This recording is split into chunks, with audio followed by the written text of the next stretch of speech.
Buenos días, buenas tardes, buenas noches ya. Les damos la bienvenida a este conversatorio, Vida cotidiana y discapacidad en tiempos de pandemia, una mirada desde los derechos humanos. Vamos a dar la palabra al decano de la Facultad de Ciencias de la Salud, Osvaldo Artaza, quien nos quiere dar la bienvenida para comenzar este conversatorio. Muchas gracias, Evelyn.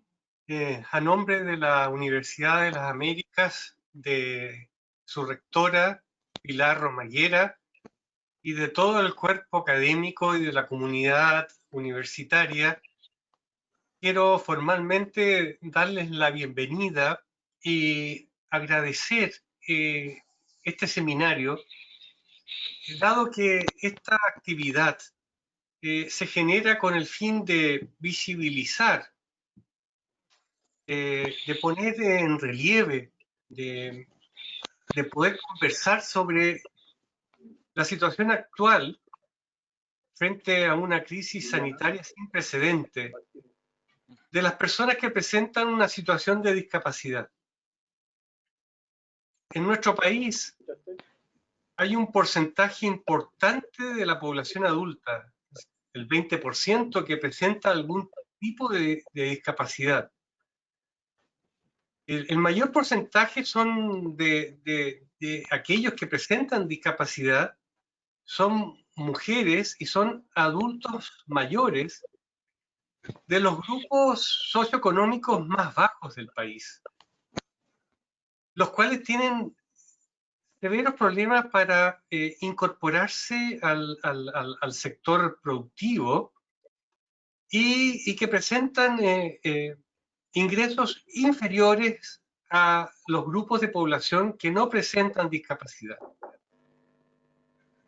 La crisis sanitaria no solamente está impactando en la salud de las personas, sino que además está generando un impacto en la situación económica muy profunda, y que evidentemente esto va a traer aparejado consecuencias muy severas en los grupos de población que tienen discapacidad.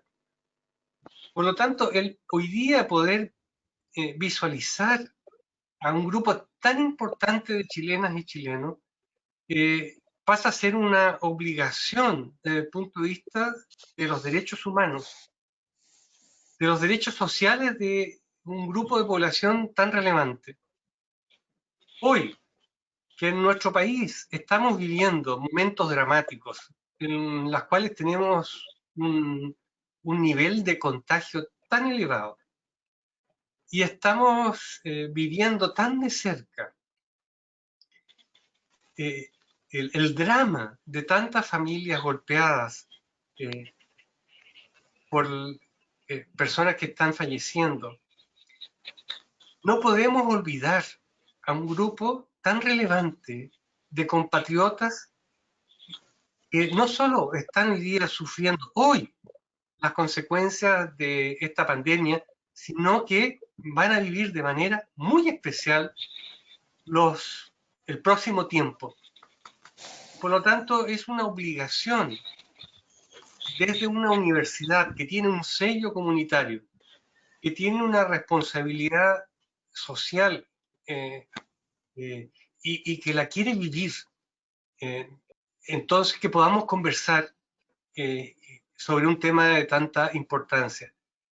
También quiero agradecer que en un seminario académico de esta importancia podamos tener la participación de un intérprete de lenguas, de señas, que creo que es una manera de poder significar lo importante de incorporar de verdad a personas que tienen discapacidad en estas conversaciones.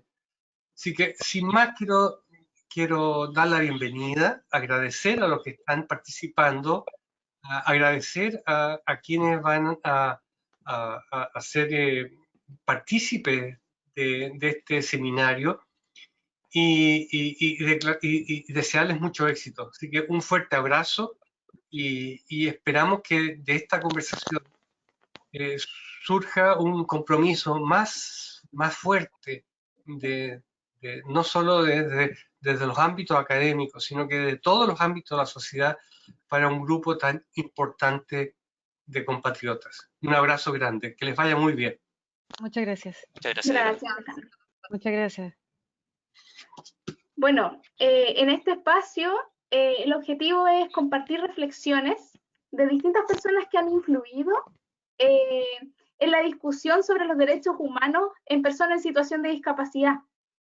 Y en muchas experiencias viven en esas situaciones, ¿ya? Y queremos saber cómo impacta esta pandemia en su vida cotidiana, ¿sí? Agradecemos, como bien dice el decano, la participación de todos ustedes. Tenemos a nuestros directores de carrera de terapia ocupacional, Rodrigo Burgos, Ilse Martínez, Marcela Varas.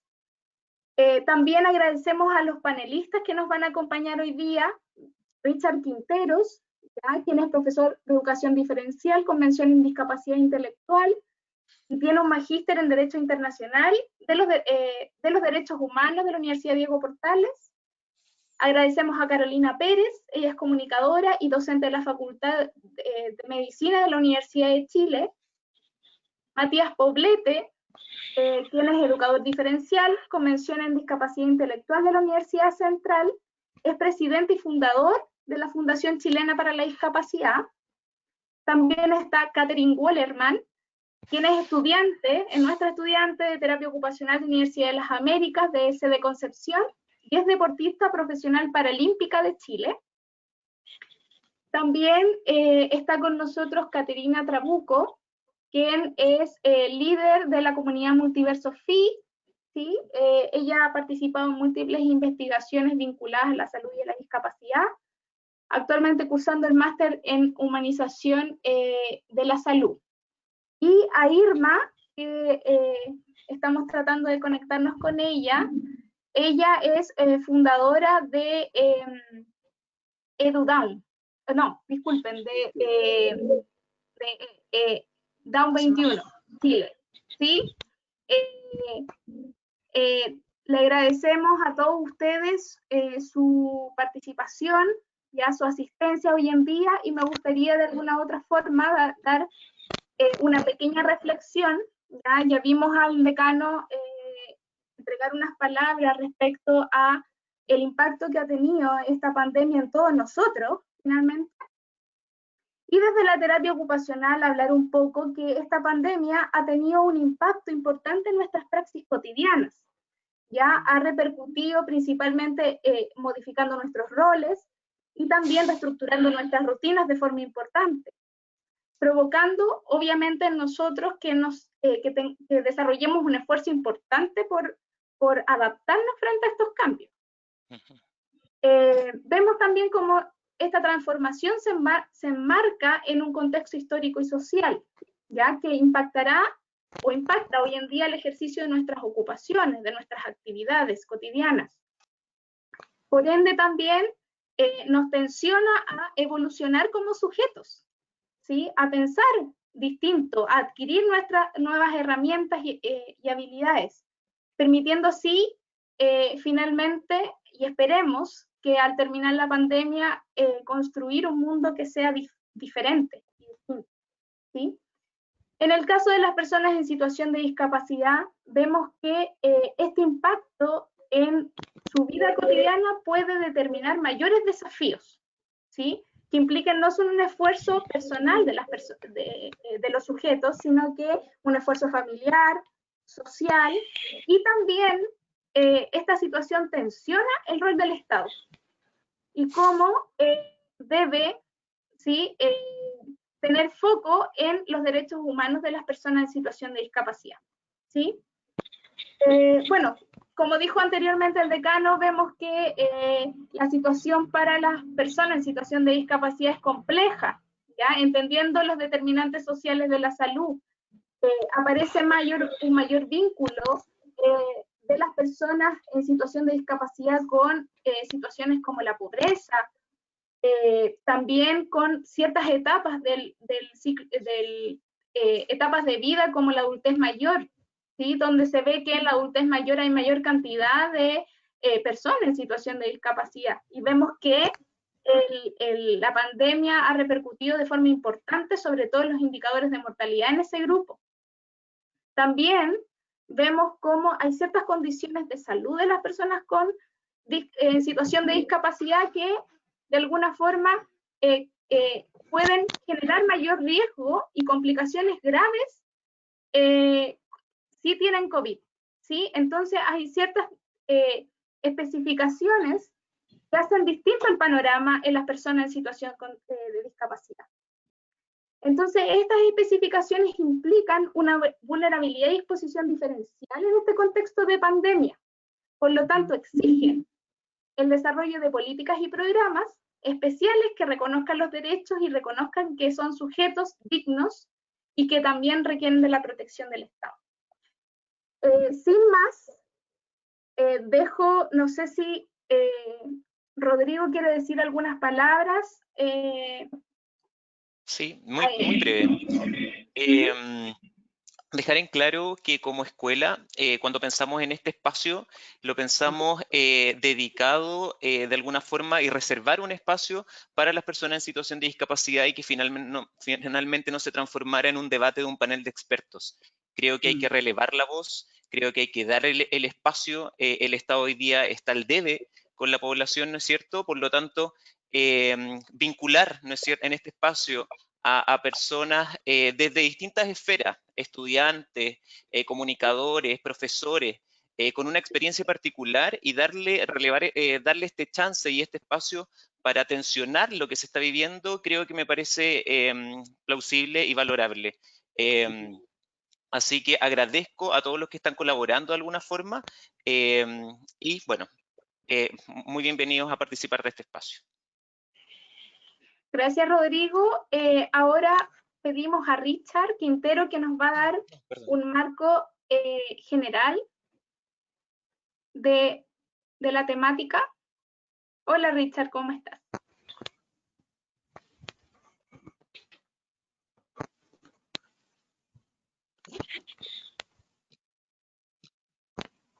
Hola, muy buenas tardes. ¿Se escucha el audio? Hola, Richard, sí, Perfecto. súper.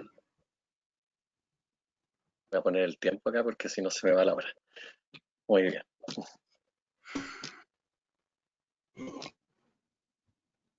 Ya, ¿y alguien que me pueda confirmar que se ve la pantalla?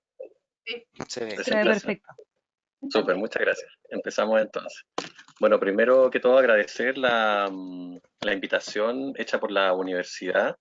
También saludos a todas las personas que están conectadas hoy día, a la gente que está aquí en Chile, buenas tardes, a la gente de otros países, buenas noches. Y también mandarle un saludo afectuoso a toda la gente que es activista por los derechos humanos de las personas con discapacidad o diversidad funcional. También hoy quiero resaltar el trabajo que está haciendo desde octubre del año pasado hasta la fecha el Colectivo Nacional por la Discapacidad. En la parte central de la lámina aparece el logo. Y también hay dos fotografías alusivas a la marcha del 3 de diciembre del año pasado, que fue histórica para las personas con discapacidad en Chile, que de alguna manera toma la fuerza y energía del movimiento social que partió el 18 de octubre del año pasado. Hay personas marchando ahí por las calles, pintadas, con carteles, etcétera. Y abajo están también las compañeras con discapacidad haciendo la performance de el grupo Las Tesis, que también marcó un hito a nivel mundial. También quiero hacer llegar con mucho respeto mis condolencias, especialmente a las personas que están muy afectadas por la muerte de Oscar. Él es un hombre con síndrome de Down. Me imagino que Irma o otras personas que van a exponer más adelante se referirán a su caso, que nos ha conmovido mucho porque de alguna manera también refleja lo que estamos viendo como país, como sociedad, y también situaciones que se pueden ver en estos momentos de crisis sanitarias, como son situaciones de discriminación hacia cierto grupo de la población. Cuando hablamos de derechos humanos, la verdad es que nos pueden aparecer muchos conceptos, mucha información. Y aquí hay una lámina donde aparecen varios, en grande dice derechos humanos, pero también aparece dignidad, obligaciones, propiedad, justicia, trabajo, voto, vivienda, etcétera. Pero a mí me gusta resumirlo de una manera muy personal, ya que los derechos humanos son la vida, ¿sí? Y con dignidad.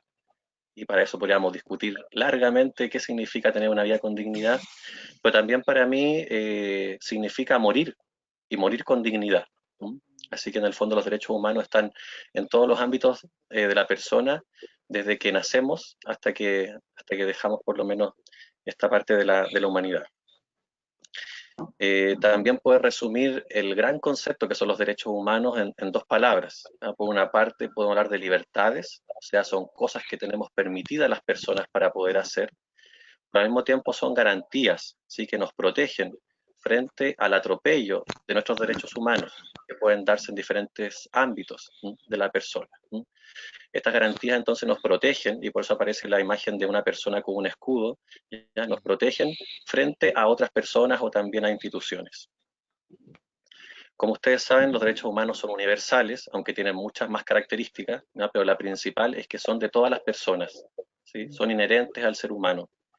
Al mismo tiempo, el Estado tiene ciertas obligaciones, ¿sí? Por un lado debe respetar nuestros derechos, protegerlos, garantizarlos y también promoverlos a través de campañas y a través de la educación en derechos humanos, y que deben cumplirse, como decía anteriormente, en todos los ámbitos de la vida, en todos los ámbitos y para todas las personas, que están respaldados también por tratados internacionales. Algunos de ellos los vamos a ver más adelante, muy rápida y resumidamente.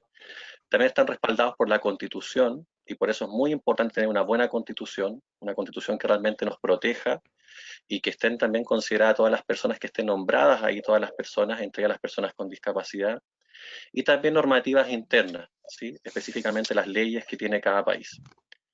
Por lo tanto, nadie en el contexto de la sociedad civil puede vulnerar nuestros derechos, ni en la familia, ni en la comunidad, ya, ni en la calle, etc.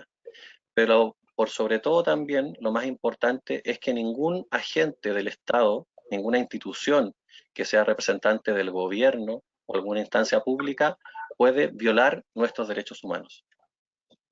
Por eso que es muy importante cuando los países ratifican, ¿ya?, los tratados internacionales, especialmente los pactos o las convenciones, porque este país de alguna manera se compromete, pero al mismo tiempo se ve obligado jurídicamente, ¿ya?, a respetar nuestros derechos humanos, ¿sí?, a través de este tratado que primero se firma y después se ratifica, ya que pasa por el Congreso y lo aprueba para hacer un documento tan importante como una ley. Y al mismo tiempo exige que se tengan que adecuar las normativas internas o las leyes para ir en favor, ¿ya?, y en coherencia con estos documentos internacionales. Específicamente tenemos nuestra Constitución, que en el artículo 5 respalda, ¿ya?, los tratados internacionales de los derechos humanos y hace que el Estado tenga la obligación de cumplirlos. Y en relación a eso hay un principio, ya que es común a todos estos tratados internacionales, que es el principio y al mismo tiempo es un derecho, el de igualdad y no discriminación. En relación a él, yo quiero recordar desde el punto de vista nacional, nuestra protección de derechos humanos está amparada por muchas leyes, pero algunas principales para las personas con discapacidad son, por ejemplo, la Ley 20.422, que en su artículo 6 define lo que se entiende por discriminación. En el artículo 8 también nos da ciertas garantías, ¿da?, de las personas que tienen alguna discapacidad o presentan alguna discapacidad o diversidad funcional en cuanto a sus derechos humanos. Y los artículos 57, 58 y 59 sancionan actos que tienen que ver con actos con discriminación. La ley 20.609 del 2012, aquí aparece una foto de Daniel Zamudio, un joven homosexual que fue golpeado y después murió en Santiago de Chile ese año, ¿ya? Esta ley establece medidas contra la discriminación, específicamente en su artículo número 2 define el concepto de discriminación y también considera entonces a las personas con discapacidad como una categoría sospechosa o como un motivo por el cual una persona podría llegar a ser discriminada. También tenemos algo que está muy, digamos, ligado a lo que estamos viviendo como país, específicamente en cuanto al tema de la crisis sanitaria, que tiene relación con la ley 20.584, que crea el derecho a atención preferente. Es del año 2019, es bastante actual. En el artículo 5 dice que las personas mayores de 60 años y personas con discapacidad tienen derecho a una atención preferente y oportuna. Tiene varios puntos dentro de esa ley, pero lo que se refiere a la toma de exámenes y procedimientos médicos más complejos, en su letra C dice que las personas con discapacidad y adultos mayores van a recibir atención prioritaria en cuanto a exámenes o procedimientos médicos más complejos, que es como lo que podríamos estar viendo ahora, por ejemplo, con el caso de los ventiladores automáticos. Después tenemos dentro del Sistema Internacional de Protección de Derechos Humanos, que está definido tanto por las Naciones Unidas, dentro del Sistema Universal, y en el Sistema Interamericano, que es un sistema regional que corresponde a la Organización de Estados Americanos. Tenemos algunos documentos importantes, como por ejemplo, dentro del Sistema Interamericano, está la Convención de Belém do Pará, que es la Convención Interamericana para prevenir, sancionar y erradicar la violencia hacia las mujeres, que ratificó Chile en el año 96, la Convención Interamericana sobre Protección de Derechos Humanos de las Personas Mayores del año 2017, que fue ratificada por Chile también, y específicamente en cuanto a discriminación, la Convención Interamericana para Eliminación de todas las formas de discriminación contra las personas con discapacidad, que fue ratificada por Chile en 2001, define lo que es el concepto de discapacidad y de discriminación hacia las personas con discapacidad, pero también busca por sobre todo prevenir y eliminar todas las formas de discriminación, que en ese tiempo también se decía propiciar la integración de la sociedad. Ahora hablamos de inclusión, ¿sí? No de integración. Dentro del sistema universal de los derechos humanos, tenemos como grandes documentos, aunque hay muchos más también, la Convención de los Derechos de Niños, Niñas y Adolescentes, que Chile ratificó en 90, donde se incluye también a niños, niñas y adolescentes con discapacidad, y la Convención sobre la Eliminación de todas las formas de discriminación contra la mujer, o sus siglas en inglés, CEDAW, que fue ratificada por Chile en el año 89. Pero el documento más importante y que tenemos como mayor referencia desde el año 2008, que fue ratificado por Chile hasta la actualidad, es la Convención sobre los Derechos de las Personas con Discapacidad de las Naciones Unidas, como dice ahí. Y en relación a eso, más que respuestas en torno a los derechos humanos, les traigo algunas preguntas, y por eso pongo aquí unos signos de interrogación. No voy a nombrar todos los artículos de la Convención, pero quise elegir algunos que desde mi punto de vista tienen directa relación con lo que estamos viviendo con la pandemia y la crisis sanitaria. Por un lado tenemos el artículo 9, la accesibilidad, que al mismo tiempo es un principio transversal a toda la Convención, y en el caso de las personas con discapacidad es fundamental saber, ¿le está llegando la información de una manera accesible para las personas de la comunidad sorda, personas ciegas? Las personas con discapacidad física se pueden trasladar a ciertos lugares dentro de esta crisis que tiene que ver con el aislamiento social, que tiene que ver con toque de queda, donde también tenemos algunas comunas con cuarentena obligatoria. Hay muchas preguntas que nacen de aquí. ¿Las campañas del gobierno están siendo accesibles para todas las personas? Después el artículo 10, que es un derecho fundamental básico, el derecho a la vida. Y el artículo 11 de riesgos y emergencias humanitarias. Estamos viviendo entonces una emergencia de tipo sanitaria. Entonces queremos saber cómo el Estado de Chile se está haciendo cargo de que toda la población, entre las personas con discapacidad, no sientan que su vida corre más riesgo por estar en mayor vulnerabilidad. El artículo 25 específicamente habla sobre salud y el artículo 26 sobre habilitación y rehabilitación de las personas con discapacidad. Las preguntas que nos surgen es, ¿qué calidad de salud están recibiendo las personas con discapacidad? ¿Cómo lo hacen con sus terapias? ¿No? Las personas que tienen que ir a fonoaudiología, kinesiología, etcétera, con sus medicamentos, ¿están recibiendo todo lo que debería cubrir o no? Y aquí también nos podemos hacer otras preguntas que son un poco más atingentes al COVID. ¿Ya? Las personas están accediendo a camas UCI, están accediendo a ventiladores o respiradores, están las personas recibiendo atención prioritaria, como decía la ley que se aprobó el año pasado, etcétera. Después, un punto importante también es prevención de explotación, violencia y abuso, que es el artículo 16, específicamente con las mujeres y con niños, niñas y adolescentes con discapacidad. ¿Cómo se está previniendo el abuso, la violencia que se da dentro de las casas para aquellas personas que viven con alguna persona que cometa algún abuso o violencia hacia ellas? ¿Cuáles son las medidas para evitar el abuso o para poder denunciarlo? El derecho a la vida independiente y a ser parte de la comunidad. ¿Cómo están viviendo las personas el COVID dentro de hospitales psiquiátricos, dentro de las cárceles también? ¿Cómo están las personas viviendo en las grandes instituciones, donde ya sabemos que han fallecido lamentablemente algunas personas con discapacidad? La movilidad personal y la libertad de expresión, opinión y de acceso a la información. También saber, ¿están todas las personas obteniendo la información que precisamos o no? De una fuente que también sea confiable. ¿Se pueden trasladar a otros lugares, por ejemplo, en caso de emergencia? El 23, que tiene que ver con respeto del hogar y la vida en familia. ¿Cómo están viviendo las personas con discapacidad sus derechos sexuales y sus derechos reproductivos bajo este contexto de pandemia? ¿Lo están pudiendo hacer o no? La educación para nuestros niños, niñas y adolescentes de las escuelas especiales o de los programas de integración escolar en las escuelas regulares. ¿Cómo ha sido este proceso de estudiar a distancia, de quizás no tener los implementos tecnológicos para poder conectarse a una clase, que es muy diferente a estar en persona? El trabajo y empleo, el teletrabajo, ¿es adecuado para las personas con discapacidad? La inclusión laboral que tanto se está promoviendo a través de la ley 21.015, ¿se está dando o también está siendo víctima del gran desempleo que se está dando en nuestro país? Y el tema de la protección social, ¿están accediendo a los apoyos que está dando el gobierno? A las pensiones de emergencia, a las cajas, por ejemplo, solidarias con mercadería, etcétera. Ya para ir cerrando, la participación en la política, en la vía política y en la vía pública, y que está muy ligado con esto la recopilación de datos y estadísticas. Las personas con discapacidad están siendo llamadas a las mesas de conversación, de discusión, para saber qué medidas tomar y qué protocolos activar para dar una buena atención. ¿Sabemos cuántas personas en Chile realmente están infectadas con el COVID-19 y cuántas personas están muriendo realmente de COVID-19 y cuántas de aquellas son personas con discapacidad? Y la participación en la vida cultural, actividades recreativas, esparcimiento de tiempo libre.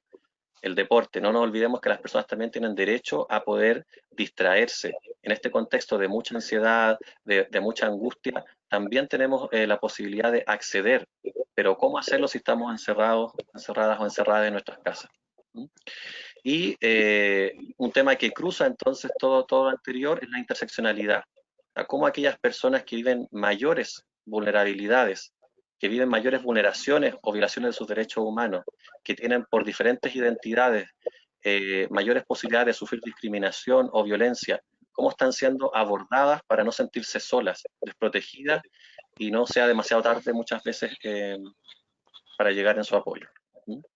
Bueno, eso, les dejo muchas preguntas que ojalá mis compañeras y compañeros del panel puedan responder, y muchas gracias por haberme invitado.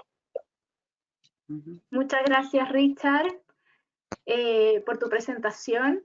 Y ahora los invitamos a conversar y reflexionar. Primero queríamos consultarles a todos cómo se ha visto impactada su vida durante esta pandemia. ¿Qué dificultades han tenido? Hola, Catherine. ¿Qué han redescubierto? Que nos contaran. Matías, Carolina, Catherine.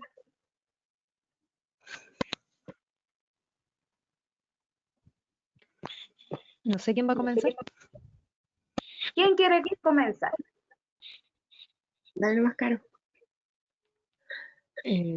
Hola, Catherine, qué bueno verte. ¿Claro? Quiera, ningún problema. Sí, yo a ver, los saludo, no voy a tener la oportunidad de saludar a Caterina.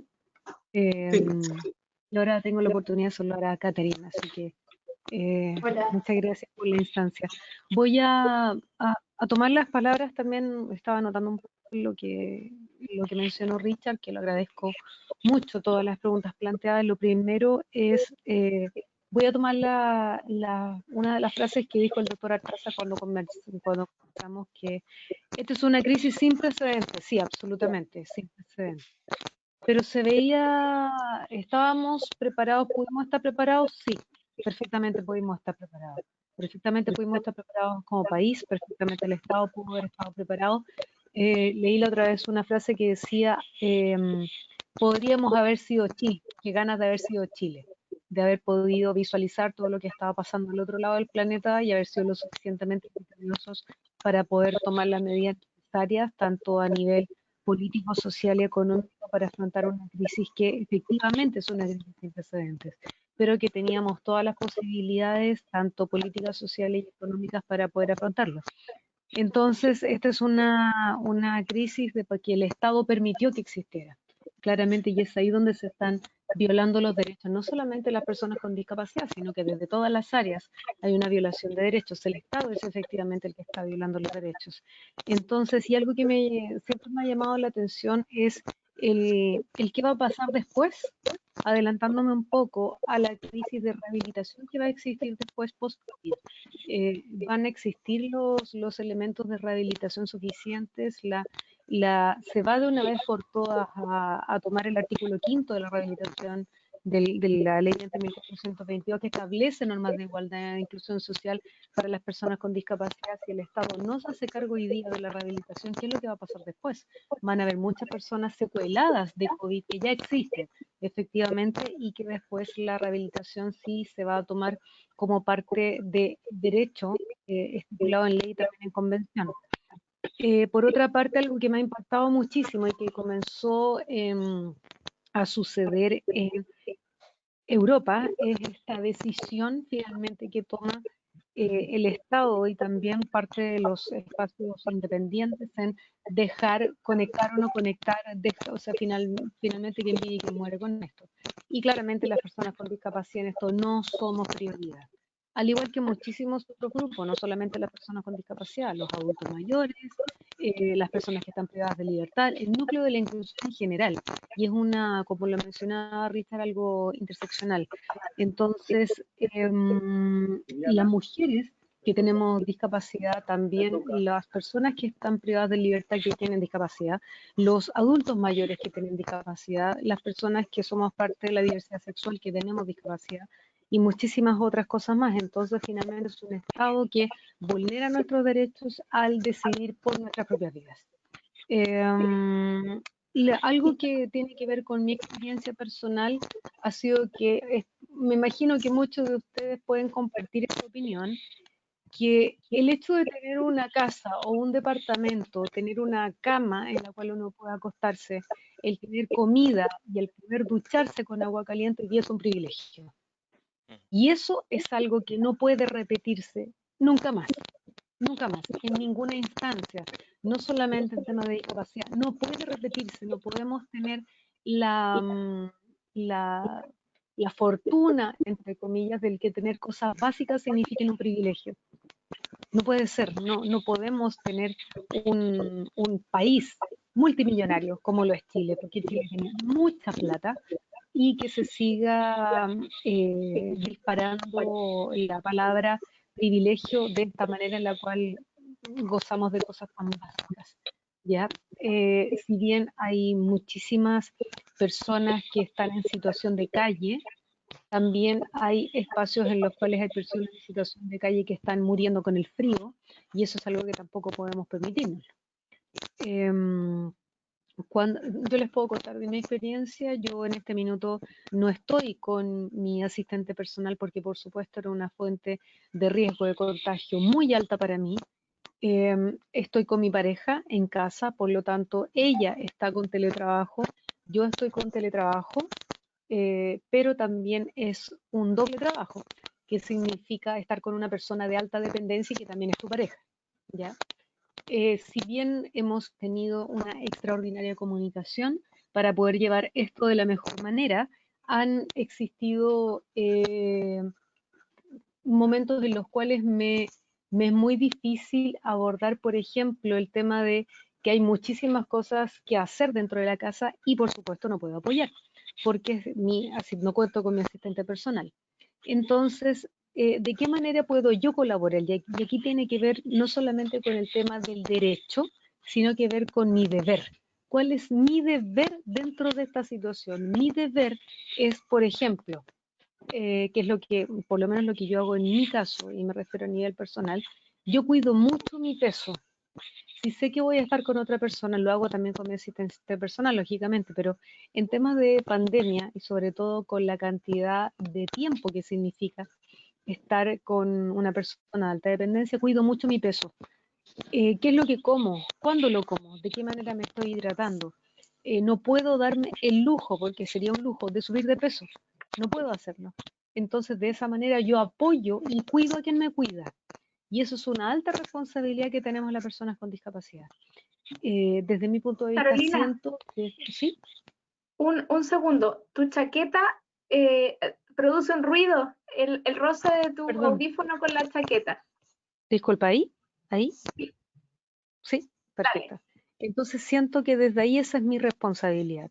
Mi responsabilidad claramente en este caso no es lavar los platos o tener que hacer, no sé, ir a comprar al supermercado. No, no es esa en este minuto mi responsabilidad, pero sí puedo apoyar desde otras áreas. Y para mí la responsabilidad número uno es dar a conocer lo que yo puedo hacer. Y lo que yo puedo hacer es efectivamente hacer las cosas más fáciles desde apoyar en los traspasos, si es que existiera la posibilidad de realizarlo, hacer los ejercicios que corresponden, no estar siempre en el televisor, que me he topado ya con muchísimas personas que están en eso, y tener espacios de tener conciencia que la alimentación es tremendamente importante ahora.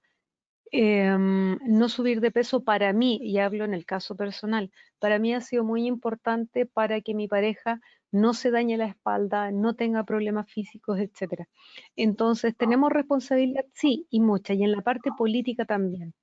Es de vital importancia que nosotros no solamente nos coloquemos como seres que reclamamos, sino que tengamos una participación activa, como por ejemplo en este tipo de situaciones, de participar de los webinars, de participar de instancias de conversación, de mesas de trabajo, porque hay muchas, existen muchísimas. Y que también el trabajo político y público no solamente termina acá, sino que también esto es de largo aliento, que tiene no solamente que participar con la pandemia o terminar con la pandemia, sino que sin duda las personas con discapacidad como sujetos de derecho y de deber tenemos una alta relevancia en la esfera política para la parte constitucional. Gracias, Carolina. Me parece muy importante lo que mencionas respecto a que ustedes también se deben implicar, ¿sí? Por supuesto. En todos los procesos ya políticos y que surjan, ¿sí? Matías quería comentarnos también. ¿Me escuchan ahí, cierto? Sí. Ok. Bueno, primero saludarles a todos ustedes, a todos los que nos están viendo en este webinar. Agradecer la invitación que hace la Universidad de las Américas para poder compartir y conversar respecto a este tema que es tan importante. Matías, acerca un poquito tu micrófono a la boca. ¿Ahí? ¿Está bien ahí? Ahí sí, ahí súper bien. Lo voy a sostener con mi mano. Toca. Como decía, es sumamente importante esta reflexión que podemos hacer el día de hoy, porque hablar de una crisis sanitaria y hablar de personas en situación de discapacidad es hablar de derechos humanos. Y hoy día se refleja cuán distanciado ha estado Chile de poder dar pleno cumplimiento a una convención que suscribió hace 12 años y de una normativa que implementó hace 10. Nosotros como Fundación Chilena... Matías, te pausaste. Nosotros como... ¿Ahí sí? Ahí sí. Ahí sí. Nosotros como Fundación Chilena para la Discapacidad entramos en febrero de este año. Entregamos un informe respecto del cumplimiento de la ley 20.422, donde abordábamos muchos temas que estaban al debe. Y han pasado 10 años en los que Chile ha hecho muy poco en materia de inclusión de personas con discapacidad. Hoy día no sabemos cuántas personas en situación de discapacidad están enfermas por COVID-19. Pero si una persona se enferma por COVID-19 y le suministran medicamentos, ¿cierto? No sabe, si es una persona en situación de discapacidad visual, no sabe si ese medicamento que está tomando es el correcto o no, porque los laboratorios están incumpliendo una norma básica que es etiquetar los remedios con braille. Y cuando no existe esta información accesible a las personas con discapacidad, yo puedo confundir un paracetamol, un analgésico, con un antihistamínico o con un medicamento que sea para otro uso, ¿ya? De hecho, yo hoy día estoy pasando por un resfriado y me di cuenta que consumí mal un medicamento, ¿ya? Que no era el que tenía que tomar. No me generó ninguna consecuencia mayor porque ambos medicamentos eran para el mismo uso, solamente que los cambié de horario. Pero esto podría transformarse en una situación peor, ¿cierto? Porque hay muchos ámbitos en los que hoy día no hay regulación para el ejercicio pleno, el cumplimiento pleno de los derechos de las personas en situación de discapacidad. Uno de estos son los medicamentos. Nos preguntamos ahora qué está pasando con aquellos estudiantes con necesidades educativas especiales permanentes, que los denominan así en el Mineduc, o estudiantes con discapacidad, ¿cierto?, que tienen que hacer clases a distancia. ¿Cómo acceden a las plataformas digitales? Hoy día son inaccesibles tanto las plataformas como los contenidos. El canal de televisión que hoy día está dispuesto, Teleeduca, en las señales de televisión de los canales nacionales, solo tiene, creo que, 20 y tantos minutos con intérprete en lengua de señas y el resto de la información, cero interpretación en lengua de señas. Por otro lado, hay una incertidumbre que creo hoy día se aclaró con la intervención del subsecretario del Trabajo, Fernando Arap, respecto al cumplimiento de la normativa de la Ley 21.015. ¿Se suspenderá por el asunto de la pandemia, por las desvinculaciones, por la cesantía? El subsecretario dijo que no, pero ¿habrá guante blanco en el cumplimiento de la normativa, dada la cantidad de desvinculaciones, quiebre de empresas?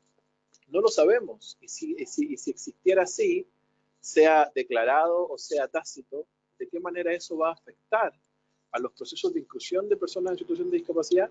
Entonces, todas estas incertidumbres nos llaman a que pongamos estos temas sobre la mesa y conversemos de esto, porque esta pandemia no puede restarle derechos a las personas en situación de discapacidad. Y algo tan simple y lamentable es que esta pandemia también está mostrando todos aquellos déficits que ha tenido el Estado de Chile en materia de defender, ¿cierto?, proteger los derechos de las personas en situación de discapacidad, y que además son situaciones que han ocurrido también en otros países. Lo que pasó con Oscar, que es una situación lamentable, ha pasado, ¿cierto?, también con otras personas en situación de discapacidad, pero en otros países son situaciones que también se han repetido, incluso en países donde hay mayores avances en materia de discapacidad. Entonces hay mucho trabajo todavía que hacer en torno a este tema. Gracias. Gracias, Matías. Totalmente de acuerdo con el tema de la accesibilidad a la información. Es un tema importante en relación a las personas en situación de discapacidad. Catherine Wallerman nos acompaña también. Te doy la palabra, Catherine, para que nos puedas compartir las impresiones respecto a cómo has vivido la pandemia. Hola, mi nombre es Catherine Wallerman, soy deportista de alto rendimiento, mi especialidad es el paracanotaje, soy paralímpica. La verdad es que son unos grandes expositores los que hay. Me siento súper halagada de estar con ustedes. Lo que dice Richard Quintero, yo creo que algo como primordial para todo es la información, porque eso nos da clara evidencia de todo lo que carecemos como ciudadanía. Creo que hay muchas cosas dentro del país que no se están cumpliendo, y pucha, yo creo que hay un sentido que pocos tenemos activo, que es el sentido común. Yo, antes de venir a la reunión, me duché como todos lo hacemos, y dije, ya, ¿qué ropa me pongo en la reunión? Y todo, así como, ay, pero si es virtual, ¿para qué te vas a poner otra ropa? Y la verdad que frente a todo lo que expusieron y frente a todo lo que dijeron, me siento como saliendo de la ducha en realidad. Me siento sin toalla, me siento sin zapatos, me siento sin nada. Creo que debemos, de cierta forma, empezar a hacernos cargo, nosotros como personas y también las autoridades, hacernos cargo y empezar a vestirnos porque hoy en el día estamos como en los tiempos pasados. Si la tecnología avanza, ¿por qué nosotros no nos vamos a permitir avanzar de esa misma manera? Entonces creo que hay muchas brechas, muchas cosas que todavía no se concretan. Creo que el lenguaje, sin embargo, genera realidades, y es lo que nosotros estamos haciendo ahora, que de cierta forma nos estamos agrupando y generando un cambio, que es lo que se necesita para el Chile de hoy y para todos los países. No quiero llegar a la comparación en realidad, pero sí es bueno comparar para generar un antes y un después. Yo creo que Alemania ha sido uno de los propulsores de todo esto. Alemania, si bien es cierto, se establece como Estado, pero cada una o cada región en este caso funciona de manera, de forma personal. Entonces creo que eso también hubiese ayudado a disminuir lo que está ahora, lo que se ha generado con el COVID. Creo que marca un antes y un después, en tanto en derechos humanos, en economía, en tantas otras cosas, que yo creo que se les da más auge a otras cosas que a lo que realmente es lo que conforma la sociedad, que somos nosotros. Nosotros deportistas, el trabajador de la salud, la persona con discapacidad, la persona sin discapacidad, las personas con discapacidad mentales, somos un todo. Yo desde mi experiencia como deportista, creo que ha sido súper difícil, en verdad, llevar todo esto de la pandemia, porque no solo yo tuve que adaptarme a todo esto, clasificada ya a los Juegos Olímpicos de Tokio 2020, que ahora son 2021, probablemente 2022, nadie sabe, porque esto nos deja todo en incertidumbre. Y yo antes decía, no, yo trabajo para este objetivo, mi objetivo va a ser Panamericano, Sudamericano, Mundial y Juego Olímpico. Hoy en día no me puedo planificar, no tengo un objetivo. A mí me queda trabajar, al igual que todos nosotros, creo que estamos trabajando, adaptándonos a las nuevas modalidades y reinventándonos. Hoy en día tengo un gimnasio armado en mi casa, mi kayak. Creo que sin duda eso me aporta algo.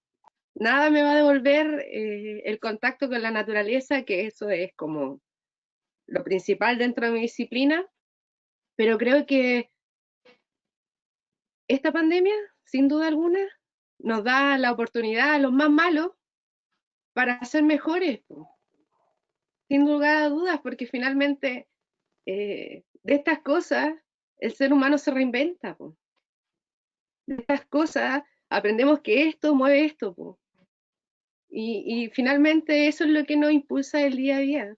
Creo que hay muchas cosas que están vulneradas, creo que hay muchas cosas que están dejadas de lado, como la promoción de tantas otras cosas que son de las personas con discapacidad. Por ejemplo, si promoviéramos, si promocionáramos, si realmente tuviéramos empatía y buscáramos la equidad y viéramos no solamente en una vista como caballo inglés, dicen así, sino que tuviéramos la visión panorámica, realmente podríamos darnos cuenta que somos sujetos de cambio, y y los cambios los generamos nosotros mismos. Eso. Muchas gracias, Catherine. Bueno, al igual que lo que tú mencionas, algo bueno tiene que salir de esto, ¿sí? De estas dificultades. Tenemos que conectarnos, tenemos que mirar al otro, ¿sí? Tenemos que cuidarnos también, ¿sí? Autocuidarnos, que eso también se nos olvida muchas veces. Y comunicarnos,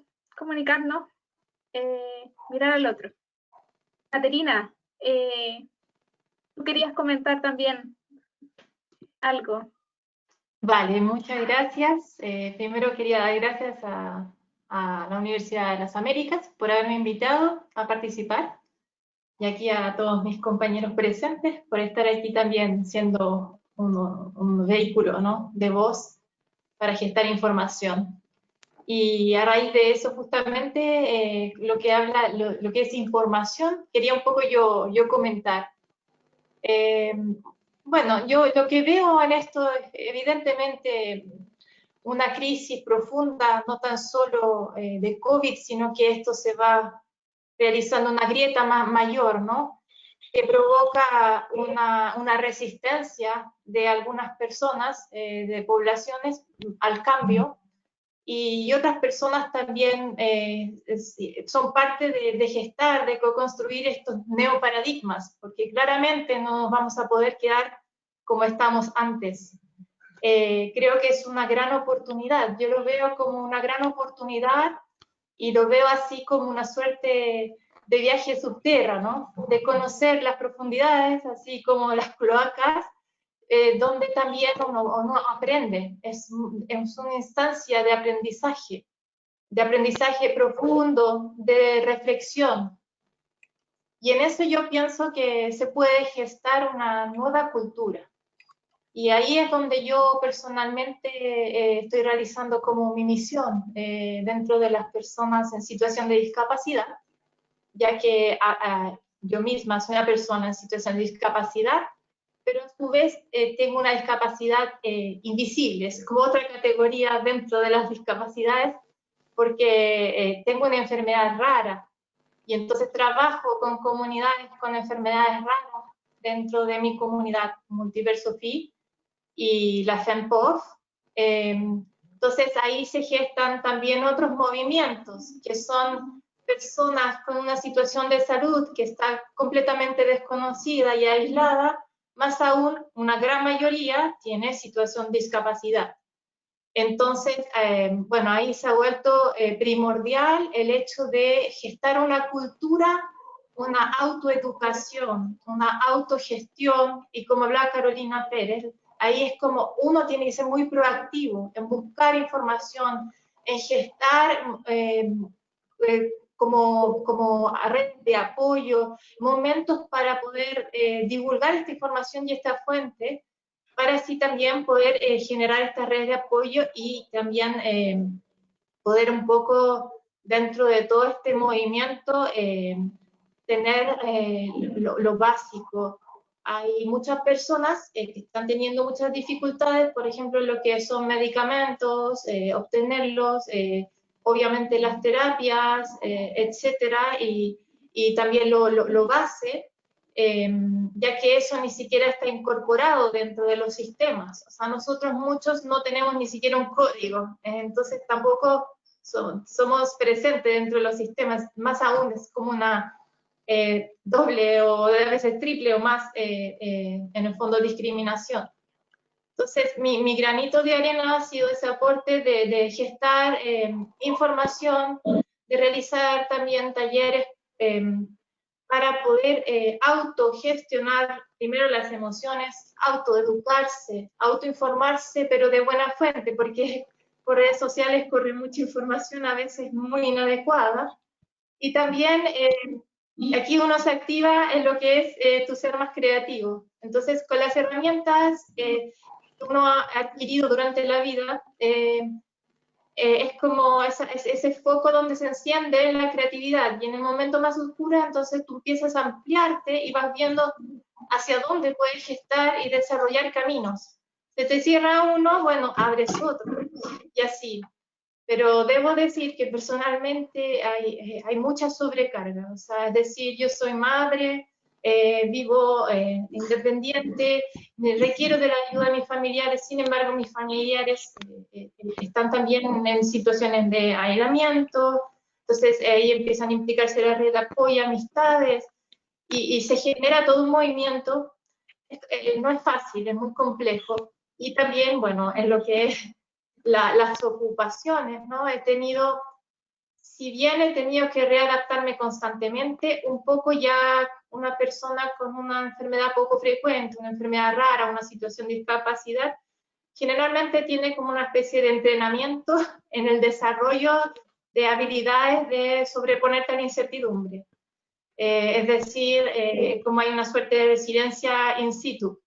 Y entonces, bueno, efectivamente he tenido que ir adaptando mis rutinas, generando, bueno, de la incertidumbre, hacerla mi certeza, ¿no? Y generar mis propias organizaciones.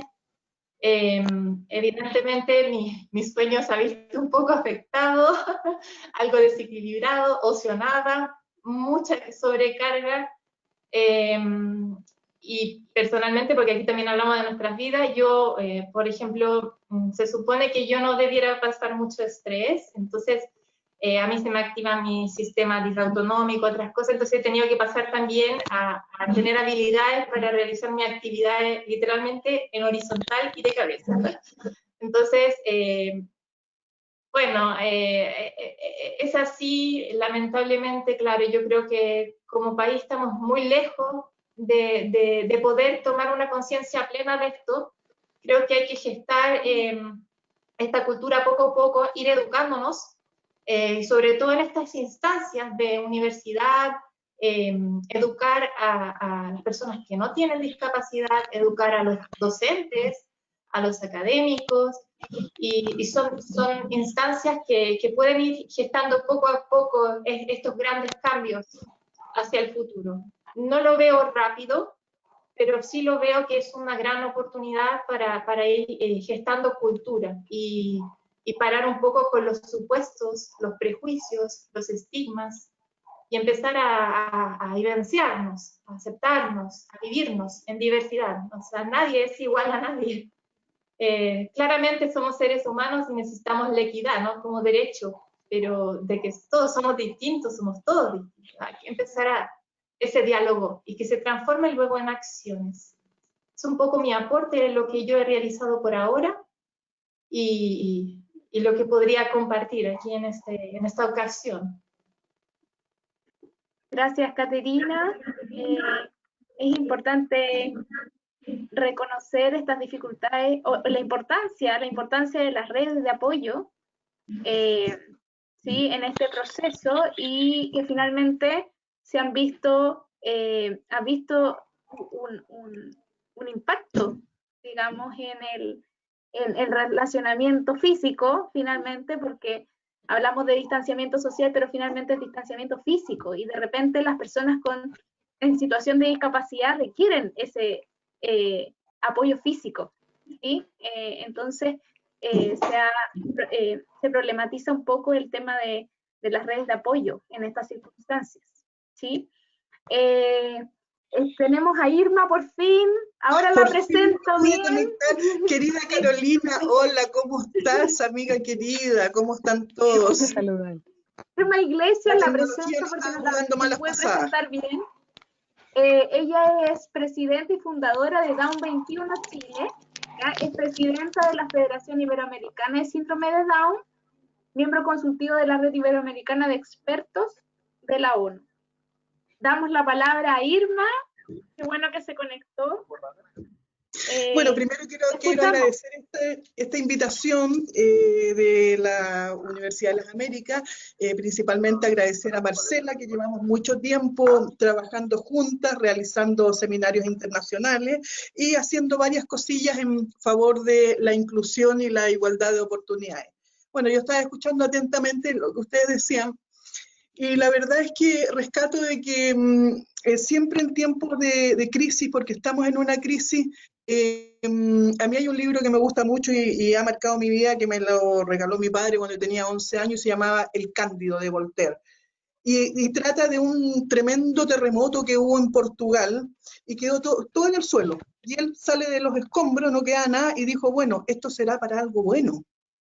Lo mismo creo yo ahora, que esto será para algo bueno, porque estamos en un momento para las personas con discapacidad o en situación de discapacidad, en un momento brutal, realmente en un momento brutal, porque se parece a la Cámara de Diputados, está sonando un timbre, en un momento brutal porque las familias, yo voy a hablar desde lo cotidiano, por ejemplo, las familias que tienen niños en edad escolar con síndrome de Down. Las personas con síndrome de Down, ellos necesitan estar incluidos. O sea, nosotros luchamos por la inclusión y por este contacto físico y porque ellos sean parte de. Ahora tuvimos que sacarlos de las salas de clase y si ya era problemático para los maestros que los vieran, que los consideraban que era un estudiante y que el diagnóstico no entraba a la escuela, entraba la persona y el estudiante, al sacarlos de ahí, están invisibles, porque están detrás de un computador y los profesores, o sea, no existe el estudiante con discapacidad. Y es terrible, es terrible. Entonces, para nosotros es un tremendo retroceso. Estamos retrocediendo. También nos pasa en la parte laboral. Hay un tremendo dilema, porque resulta, como yo soy presidente de la Federación Iberoamericana, yo intercambio con muchos países de Iberoamérica. Entonces, por ejemplo, Uruguay, una persona de Uruguay me decía, mi hijo Leandro tiene que volver a trabajar. Estoy aterrada, él tiene síndrome de Down, pero yo podría no enviarlo de nuevo al trabajo y la única excusa sería que tiene síndrome de Down, algo que nosotros luchamos porque los miren como igual. Entonces tengo que mandarlo a trabajar con todo lo que eso significa. Y lo tuvo que mandar a trabajar y me dijo, o sea, nosotros con el padre me decía, quedamos rezando. O sea, y por favor, la mascarilla, por favor, el visor, por favor, las manos, por favor, no te acerques a la gente. Lo único que lograron transar con el hijo es que lo van a dejar y a buscar, que no use transporte público, siendo que le enseñaron a usar el transporte público porque es parte de su autonomía. Entonces, dice, todo es como el mundo al revés. Entonces, todas esas cosas están afectando a las familias, está afectando también esta angustia de que ojalá no se enferme, porque si se enferma, y tenemos el caso dramático de Oscar, que falleció con síndrome de Down y no lo mató el coronavirus, lo mató el Estado de Chile por falta de atención porque tenía discapacidad, y eso hay que decirlo con todas sus letras. Así murió él. Él estuvo 5 días en un pasillo con una falta de humanidad, con un oxígeno ambulatorio, siendo que tenía graves problemas respiratorios, sus pulmones ya no se inflaban, era una respiración cortita. Yo vi los videos y es impactante. Entonces, ver la angustia de esa familia, que ellos pedían por favor que atendieran, en este caso era hijo y era hermano, la mamá se enfermó y no pudo estar ahí, estaba su hermana llegaba a asistirlo porque nadie se preocupaba de él, estaba en una camilla vestido, la gente pasaba para todos lados y él estaba ahí. Un día llegó y él estaba todo orinado, porque no pudo ir al baño. Entonces dije, qué falta de humanidad. Entonces, cuando yo escucho al subsecretario, y ahí me indigna, de decir que hay tantos ventiladores, que no se preocupen, que no le va a faltar la cama UCI a ningún chileno, y que si hay que trasladarlo a otra ciudad, lo van a hacer. ¿Qué pasó con Oscar? ¿Él no era candidato? Entonces, esas son las cosas que digo yo, está sacando algo que tal vez sospechábamos, pero jamás imaginábamos. Ahora, claro, han venido todas las excusas, todas las disculpas. En la mañana a mí me llamaron de La Moneda porque querían ir a darle la condolencia a la familia, y yo de verdad felicito a Jennifer, porque ¿qué es lo que me da esperanza? Que queda gente con dignidad. Jennifer me dijo, no quiero a nadie de gobierno en mi casa haciendo show. Y yo dije, qué bueno escuchar eso, por Dios. O sea, yo no le dije nada. O sea, yo siempre le doy la libertad a la familia de que tú decides, sí que mira, esto y yo tuve que devolver la llamada para la moneda y decir, ¿saben qué? No quieren sus condolencias y no quieren hablar con ustedes. Punto. Y por favor, si insisten en llamarlo, ella los va a bloquear. Entonces, eso es dignidad porque no estuvieron cuando su hermano necesitaba esta asistencia inmediata. Entonces mi pregunta va a lo siguiente. Si ahora tenemos esta discriminación y nos tratan de meter la idea de que todos estos muertos se compensan en alguna medida por los famosos recuperados y de optimizar recursos, ¿qué va a pasar? Porque van a haber tratamientos, vamos a seguir con esto. Cuando existan los tratamientos, ¿existirá un protocolo para atender a las personas con discapacidad? O sea, hay esta prioridad que dice la ley, que las personas con discapacidad tienen prioridad de atención en cualquier emergencia, y cuando salgan las vacunas, o sea, ¿será para todos?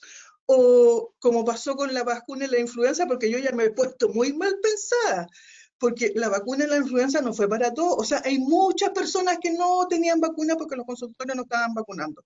Yo voy a consultorio privado con todo, no espero que me llamen o que digo yo, no, porque claro, uno también tiene que ser consecuente. Si yo puedo pagar la vacuna, yo no ocupo la vacuna del Estado, y eso también hay que ser bien consciente de no ocupar recursos que pueden servir para otras personas, y yo pensaba que era así, y después me doy cuenta que mucha gente se quedó sin vacuna porque no llegaron a los consultorios. Entonces, ¿dónde quedaron las vacunas? ¿En los consultorios privados? Mi pregunta va también allá, que tenemos que adelantarnos hacia ese proceso de vacuna, porque va a significar la vida y la libertad. Cuando nos vacunemos es nuestra libertad y recuperar la vida. Pero esa vacunación, que es en un futuro cercano, tiene que estar regularizada. Y creo que los primeros que se tienen que vacunar son las personas de la tercera edad y las personas con discapacidad. Esa es la prioridad. Los demás tendrán que ponerse a la fila, pero porque somos nosotros, las personas, las familias, las personas con discapacidad, porque esto es lo mismo. O sea, yo tengo una hija con síndrome de Down, yo no salgo porque yo no la puedo contagiar. Mi hijo, que no tiene ni una discapacidad, no sale porque también, o sea, estamos todos encerrados porque hay personas vulnerables acá, y muchas familias están así. Entonces nosotros, que estamos en la resistencia, porque esta es la resistencia de la vida cotidiana, porque mi casa se convirtió en colegio, en oficina, en peluquería, en todo. O sea, aquí se hace todo. Bueno, cuando recuperemos esta libertad, queremos ser los primeros en la fila, porque yo digo, nos hemos portado bien, hemos estado resistiendo, y esto va a tener una consecuencia. En el mundo de la discapacidad, de las personas con síndrome de Down, con autismo, con otras discapacidades complejas, va a tener consecuencias. ¿Y quién nos va a contener en estas consecuencias? ¿Quién va a contener a las familias? Porque el encierro no es fácil, el encierro no es fácil. Uno que hace muchas cosas se torna cada vez más complicado. Por ejemplo, las reuniones Zoom o los webinarios, yo tengo yo ya no sé porque cuándo me tengo que conectar, de repente los cambios de horario, pero y entre medio las cosas de la casa, porque la mujer tiene una carga pero altísima en estos momentos. O sea, teletrabajo, la casa, el colegio. Yo tengo amigas que hace una semana no he hablado con ellas porque no hemos tenido tiempo, porque me dice, Irma, tengo 3 niños en edad escolar y 1 con discapacidad. ¿Sabes? Me dijo, pero es que yo ya no sé, creo que estoy durmiendo parada como vampiro, me dice, porque ya es una cosa pero horrible, horrible. No tiene tiempo para nada, y entre medio puede hacer las cosas porque se convirtió en maestra de sus hijos, porque no los puede dejar sola frente a un computador. Entonces, todas esas cosas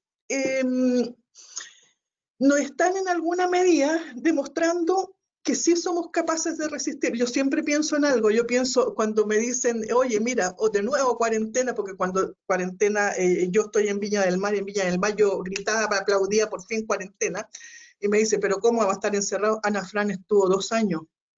Tuvo 2 años encerrada y no podía moverse en su encierro, le digo yo. Mira, lo único que ella podía ver era el cielo, porque ni siquiera podía mirar para abajo, no podía caminar, no podía hablar. Y entonces le dije, uno tiene un encierro VIP.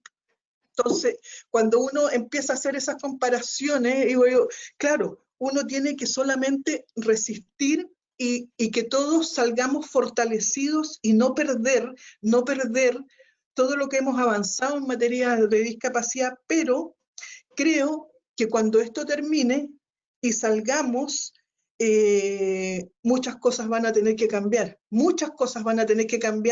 porque o sea, todo lo que nosotros sospechábamos, todo lo que creíamos que sí, pero no creo, si esto, o sea, todo está pero horrible, horrible para las personas con discapacidad, horrible. ¿Y qué decir para las personas de escasos recursos?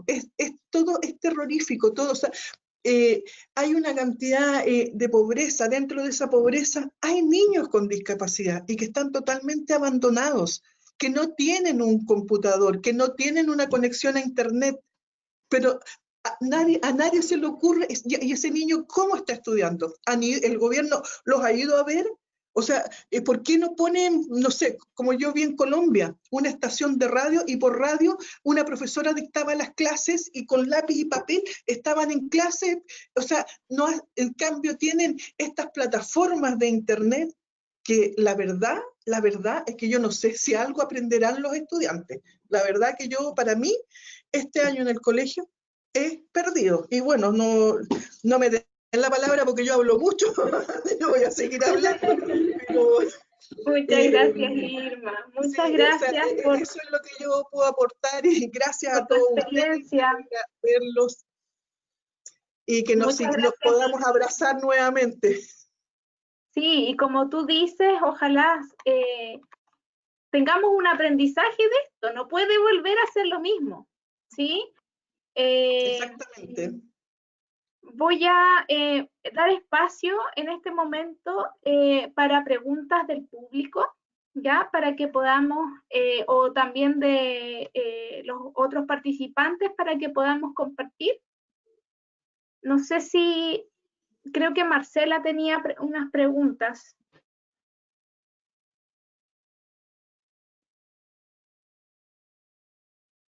¿Me escuchas, Marcela?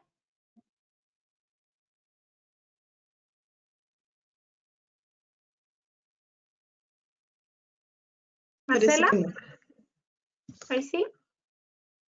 No, parece que no. Sí. Hola, ¿me escuchan? Sí, perfecto. Muchas gracias a todos, los he estado escuchando atentamente y la verdad es que quiero partir por decirles que me siento súper orgullosa de todos nosotros, porque yo sé que lo que nos une, el estar aquí presentes, es justamente esto de tener una bandera de lucha, de estar siempre atentos, alerta, no solamente a las personas en situación de discapacidad, sino que a los que son más vulnerables, a los que somos más vulnerables, porque pensamos distinto, porque tenemos una característica distinta que se escapa de la norma, y de ahí yo creo que cada uno tiene su historia o su pasado donde puede decir que se ha sentido discriminado, ¿ya? Y en este caso las personas en situación de discapacidad obviamente están siempre ahí como en la primera línea, como es la palabra más común que se usa hoy en día, de poder ser discriminados. Y en relación a lo mismo, quería, no sé, dejar no sé si una pregunta, porque me imagino que no va a ser, no va a poder ser respondida ahora, pero sí me gustaría que quedáramos pensando en que cómo y de dónde obtenemos cifras concretas, reales, de cuánta es la población en situación de discapacidad que se encuentra, por ejemplo, hoy en día en situación de COVID, que está con COVID positivo o que está con síntomas positivos, y cuántos de ellos han hecho uso de este derecho que está ratificado en una convención internacional, que es de recibir la atención. Todos ustedes lo mencionaban, es un grupo prioritario. los adultos mayores y las personas en situación de discapacidad son prioritarios. ¿Cuántos de ellos, primero que todo, lo saben que son prioritarios? Y segundo, ¿dónde están las cifras? He tratado de investigar, de buscar y no doy con ellas.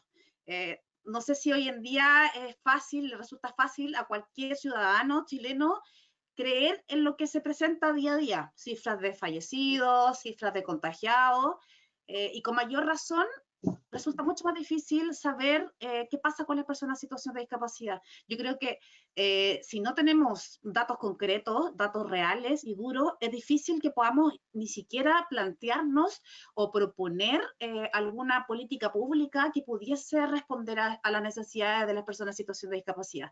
Eso como puntapié inicial, lo repito, no es una pregunta porque sé que no me la van a poder contestar, pero ojalá nos quedemos pensando y seguir trabajando en conjunto, chiquillos. Somos, creo que todos una misma familia, todos cercanos y conocidos.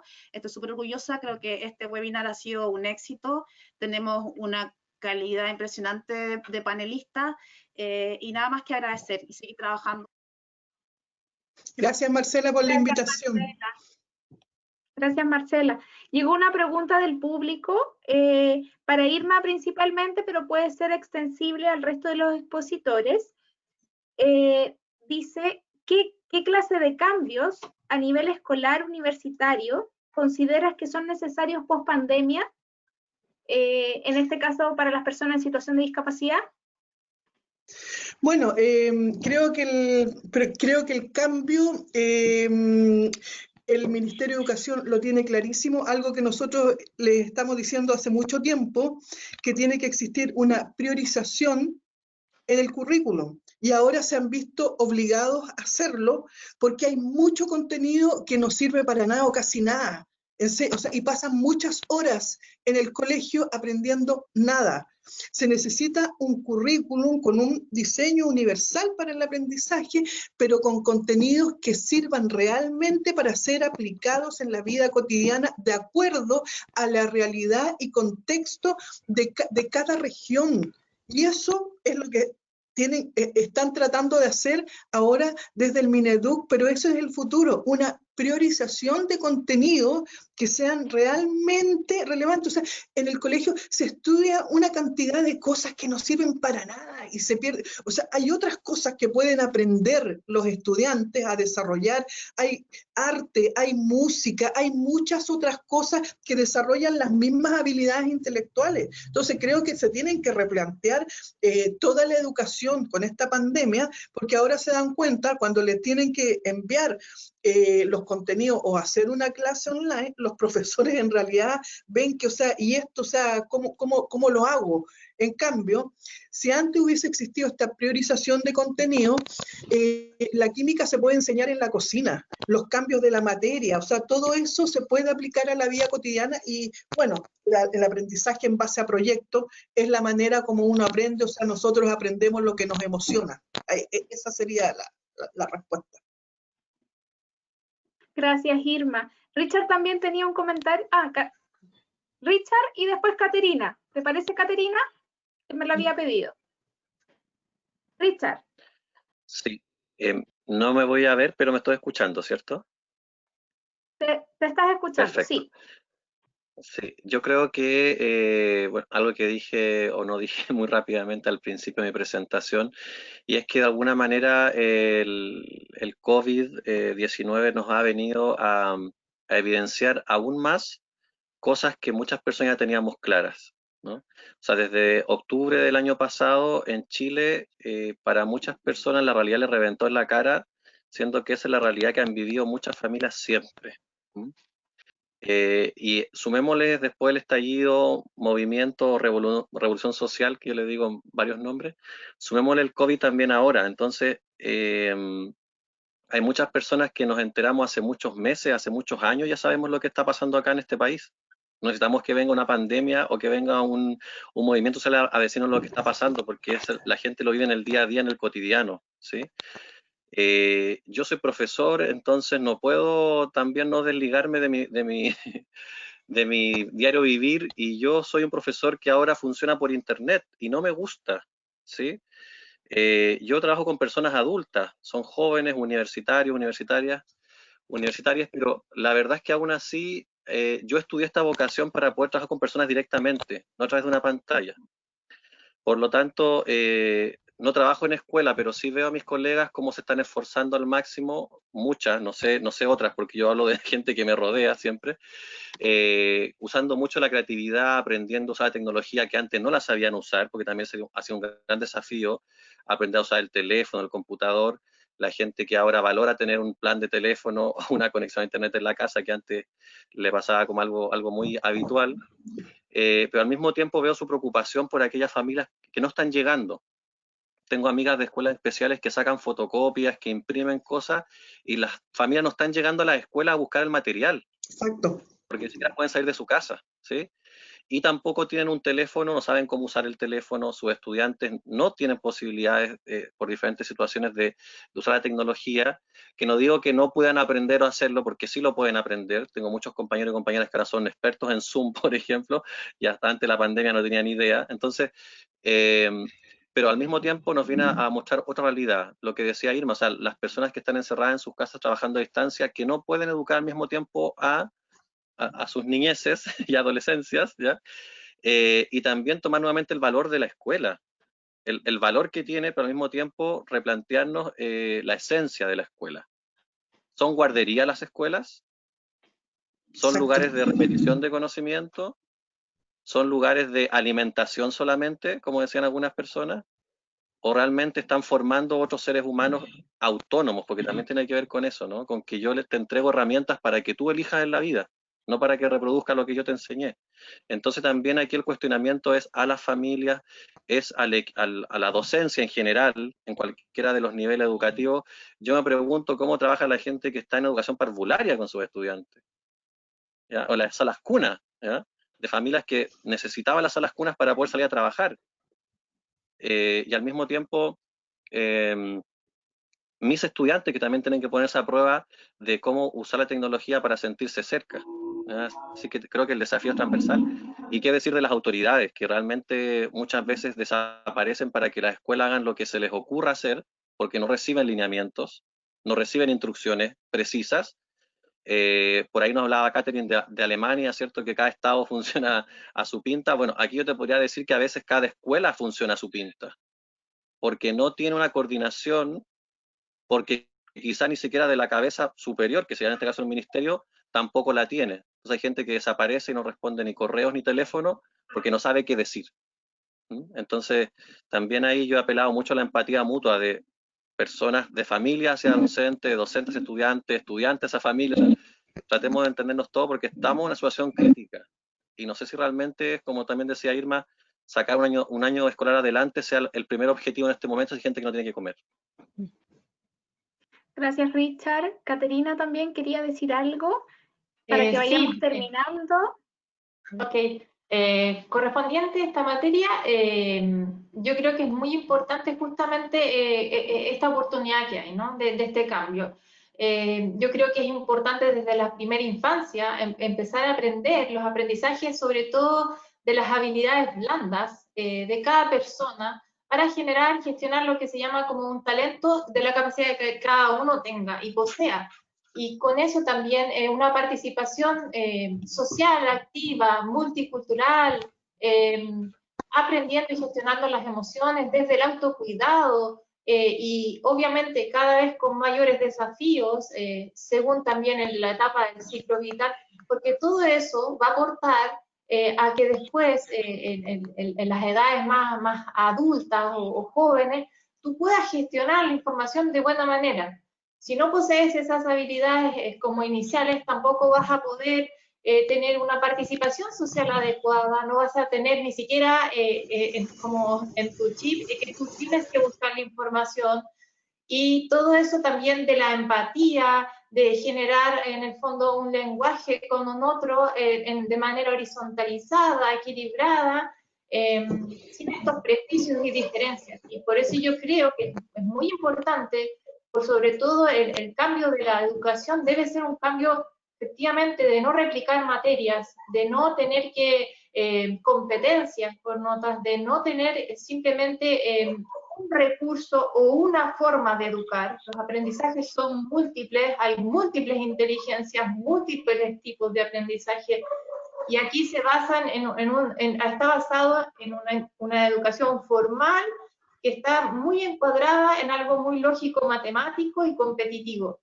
Creo que ahí se debe ampliar las propuestas, deben ser más flexibles, deben ser más participativas, y no creer que un niño no puede autogestionarse, o sea, es desde muy pequeño, y sobre todo vivenciar el aula de todas estas formas, también la diversidad, porque así aprendemos a vivenciarnos todos de formas distintas, y todos cómo podemos aportar desde nuestras propias habilidades y capacidades. Es como que creo que es esencial para la nueva educación. Personalmente opino ello. Gracias, Caterina. Carolina también quería decir unas palabras. Sí, tomo las palabras de Irma, también las de Marcela y un poco las de Richard. Tiene que ver con la educación también. Lo que dice Irma es clarísimo. Hay muchas personas que no tienen también el acceso, y invisibiliza a la persona con discapacidad también el hecho de tener estos sistemas de Internet. Hay un retroceso clarísimo dentro de esta pandemia en temas de educación. Por otra parte, me quiero referir a que no es solamente la persona en situación de discapacidad, esto pasa con los estudiantes a nivel general. Tengo estudiantes de la universidad que efectivamente no tienen internet, y las posibilidades de una señal muchas veces que están fuera de Santiago ahora con sus familias son pésimas. Y en relación a lo que dijo Marcela, muy claro del tema de la contabilidad, yo creo que nunca vamos a tener idea de la contabilización de las personas fallecidas. Nunca, nunca, de las personas fallecidas por COVID, tampoco de las personas con discapacidad fallecidas por COVID, y tampoco, imagínate, si ni siquiera podemos tener credibilidad en la NDISC, menos vamos a tener alguna credibilidad en lo que significa en las personas con COVID y siendo personas con discapacidad. Tampoco sabemos cuáles son las personas que hoy día están en sectores muy rurales, que pueden estar con COVID o están enfermos o ya fallecieron, tampoco vamos a tener contabilidad de aquello. Entonces, todo pasa por una pirámide que siento yo, que es muy clara, que es la incompetencia gubernamental. Tenemos un gobierno que es incompetente a la cabeza, tenemos ministros de Desarrollo Social incompetentes, tenemos también directores del Servicio Nacional de la Discapacidad incompetentes. Teniendo todo ese panorama de incompetencia, es muy, muy, pero muy difícil que podamos tener una institución real en la que podamos confiar, desde Senadis hacia arriba. Entonces, mi sensación, y este es un punto de vista muy personal, que no vamos a poder cambiar esta situación si no se democratiza el poder.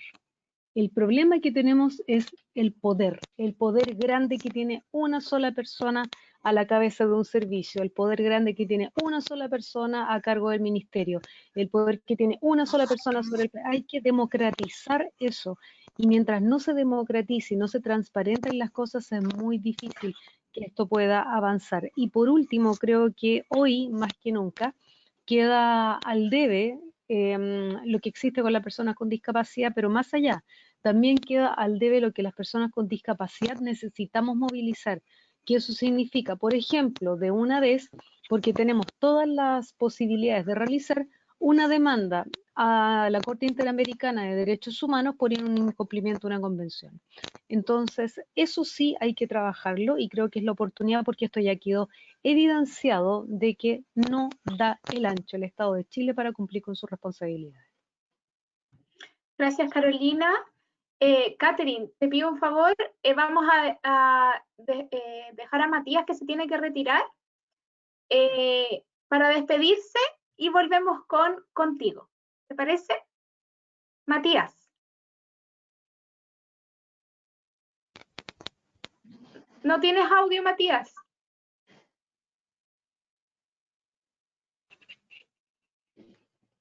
No. No. No se escucha.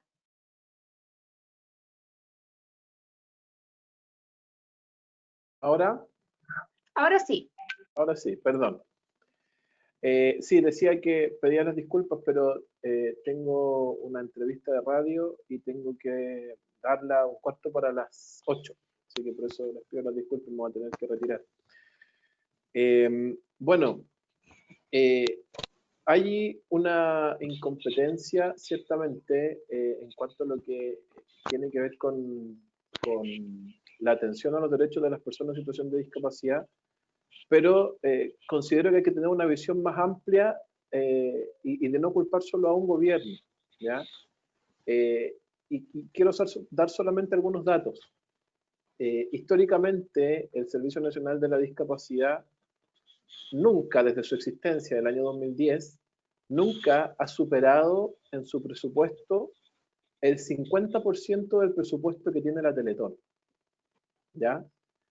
Y con poca plata se pueden hacer pocas cosas en un país como Chile, que es largo, que tiene hartas regiones, que hay, según una estadística que también considero que no es muy confiable, pero más de 2.800.000 personas en situación de discapacidad, pero son muy pocos los recursos.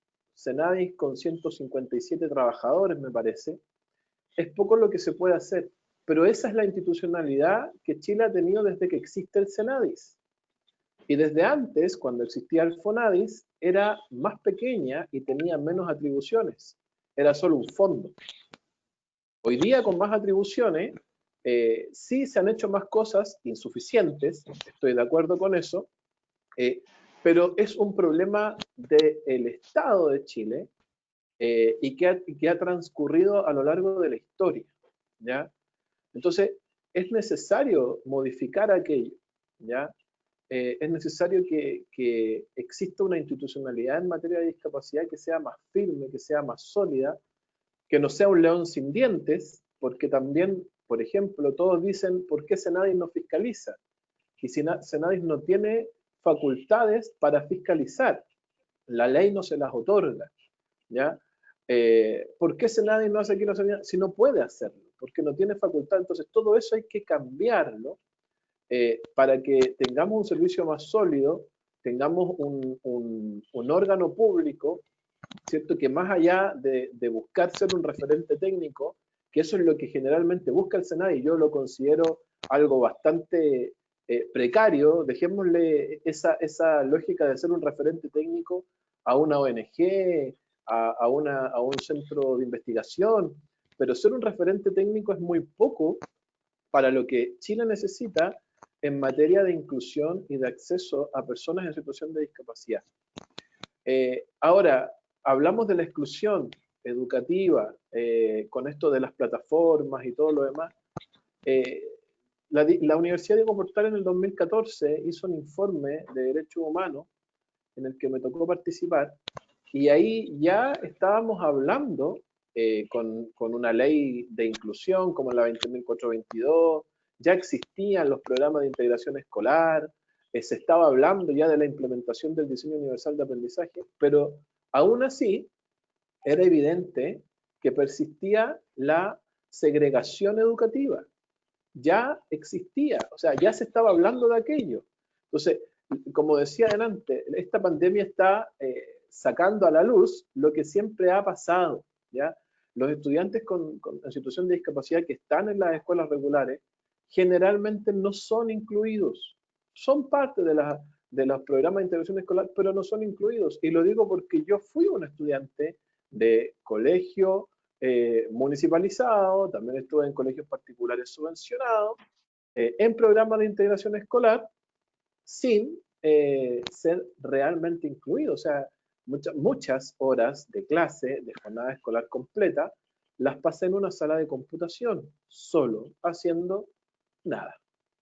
Entonces, hoy día, claro, estamos viendo esta situación, qué bueno que se saque a la luz, pero son situaciones que se han experimentado siempre. Y yo me hubiera sorprendido mucho, y disculpen la ironía, pero me hubiera sorprendido mucho que el Ministerio de Educación hubiera hecho una plataforma inclusiva. Eso me hubiera dado sorpresa, pero que hayan hecho una plataforma educativa que no sea inclusiva, no me sorprende porque son cosas que siempre pasan. Y eso tiene que terminarse.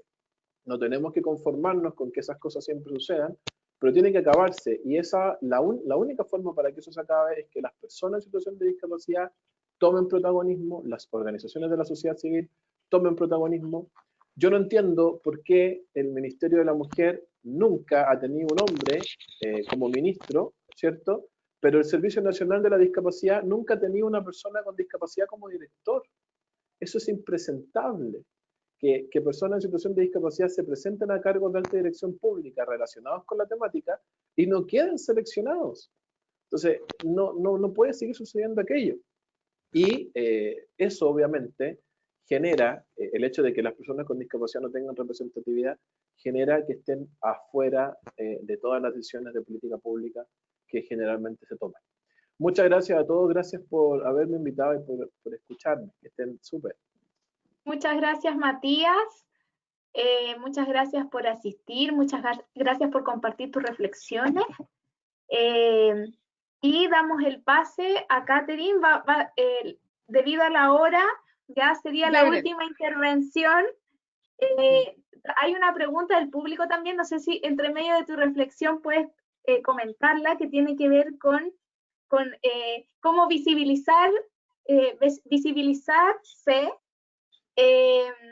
desde la situación de discapacidad, finalmente. ¿Cómo las personas en situación de discapacidad pueden visibilizar? ¿Sí? Es una pregunta del público que también aparece, ¿ya? Entonces, con Catherine cerramos, ¿ya? Dale, Catherine. Bueno, como dije anteriormente, yo soy kayakista. Creo que el kayak, sin lugar a duda, devolvió mucho a mi vida y requería mucho esfuerzo y sacrificio. Creo que el sacrificio fue mío, al igual que todos los que estamos presentes, que cada uno demuestra su sacrificio día a día, pero para lograr lo que cada uno de nosotros ha logrado, en mi caso, por ejemplo, representando lo que yo necesito para remar, necesito agua, para desplazarme necesito una pala, para mantenerme necesito un bote y para avanzar necesito mis brazos. Entonces yo creo que como país necesitamos agua porque eso nos produce cierta inestabilidad. Necesitamos un bote porque eso nos recuerda que en realidad podemos mantenernos en equilibrio, pues, si lo seguimos intentando. Necesitamos la pala porque de esa forma avanzamos. Avanzamos, algunos con silla, algunos sin ver y múltiples discapacidades. Y creo que eso engloba todo, pues, finalmente. Creo que la inestabilidad nos puede dar estabilidad. Creo que el bote nos puede ayudar. La pala te va a ayudar a avanzar. Y creo que eso conforma todo. Cómo generar visibilización a través de nosotros mismos, siendo nosotros mismos los potenciadores y dándonos cuenta que nuestro hablar, nuestro comunicar genera una realidad, pues, y esa realidad puede cambiar a cualquiera. Muchas gracias, Catherine, y les agradezco. ¿Tenemos una foto, Carolina? Les agradezco por sus reflexiones. Yo creo que todos nos vamos con un poquito de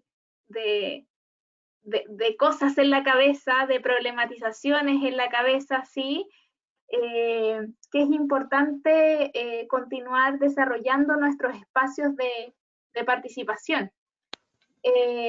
Así que les agradezco, nos extendimos un poquito, pero ya habrá otras oportunidades para encontrarnos. Un abrazo, que estén bien. Gracias. Muchas gracias.